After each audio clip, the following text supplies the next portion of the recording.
浮世絵あいうえおチャンネルにようこそ。今日はひらがなのかきくけこを書く練習をしよう。まずはか。ここからスタート。1、2、3。はね、はらい、とめに注意して書いてみよう。はね、とめ、とめ。風のか。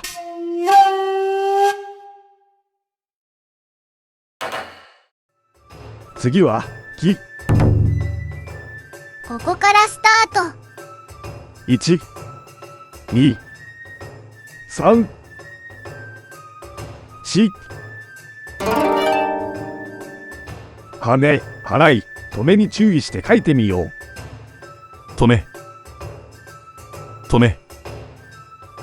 はね、とめ。きのき。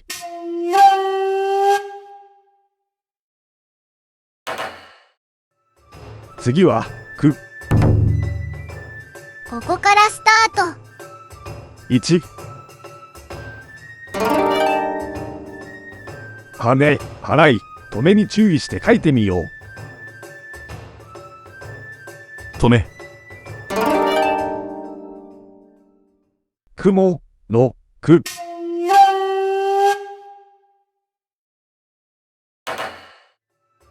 次はけ。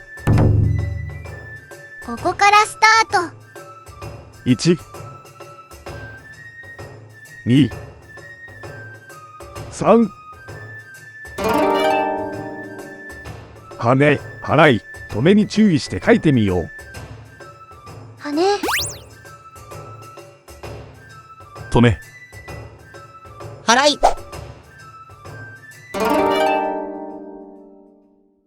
煙のけ。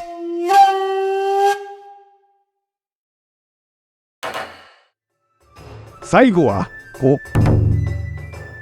ここからスタート。1、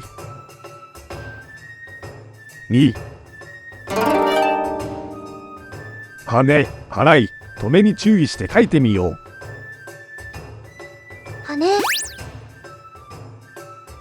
とめ。鯉のぼりのこ。